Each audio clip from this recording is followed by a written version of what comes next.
Chers paroissiens, je suis heureux de vous retrouver ce matin pour venir vous entretenir de l'encyclique Laudato Si. Dans cette encyclique, le pape nous rappelle tout d'abord que tout est lié et il nous invite à vivre en cohérence. Voilà le 5e thème de l'encyclique que je vous propose de méditer. Tout est lié, nous dit-il, les espèces menacées, bien sûr, mais en même temps, la vie de l'homme, la vie de l'embryon humain. Tout est lié et nous devons défendre tout cela. Et le fait que tout cela soit lié nous invite à avoir une vie différente, à avoir une vie en cohérence avec cette conviction que le Seigneur nous confie tout cela.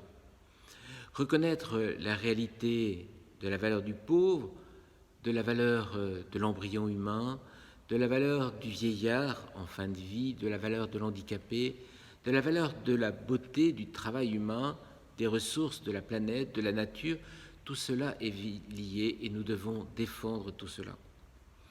Le pape François avait raison il y a 5 ans lorsqu'il nous a invités, lancé cet appel de l'encyclique Laudato Si, et nous voyons bien aujourd'hui, à travers la crise du Covid que nous traversons, que cet appel du pape, cette encyclique, est aujourd'hui d'une brûlante actualité. Cette encyclique nous a appris à avoir un regard différent sur le monde qui nous entoure, à avoir, je dirais, un regard contemplatif. Tout l'univers matériel est un langage de l'amour de Dieu, nous dit-il, de sa tendresse démesurée envers nous. Il nous dit encore, en toute créature habite son esprit vivifiant qui nous appelle à une relation avec lui. Mais justement, nous ne sommes pas Dieu. La terre nous précède, nous a été donnée, nous a été confiée, et ce don merveilleux, eh bien, nous avons à le transmettre aux générations futures. Alors, entendre le cri du pauvre, de l'embryon, de l'handicapé, du vieillard, des ressources de la planète, de la nature, du travailleur, tout cela, nous devons l'entendre, et tout cela demande de notre part un changement d'attitude. Nous venons de fêter la fête de Marie, Marie l'Immaculée Conception, Marie qui est le chef-d'œuvre du Créateur, le chef-d'œuvre de Dieu. Et elle manifeste par là la beauté du don de Dieu, elle manifeste par là la beauté de la vie, combien la vie est belle et elle est sacrée.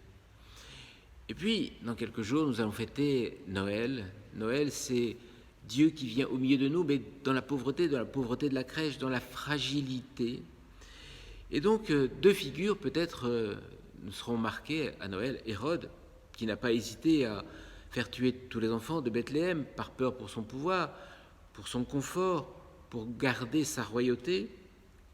Et il y a aussi l'attitude de Saint Joseph, à qui la Vierge Marie a été confiée, à qui l'enfant Jésus est confié, lui qui a reçu ce don de Dieu, ce don précieux de Dieu, et qui a compris combien sa mission était de protéger le don de Dieu.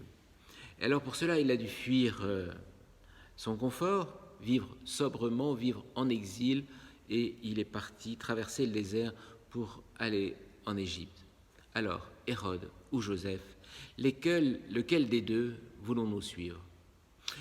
Bon temps de l'Avent à vous tous, loué soit le Seigneur pour notre Mère la Terre qu'il a créée et qu'il nous confie.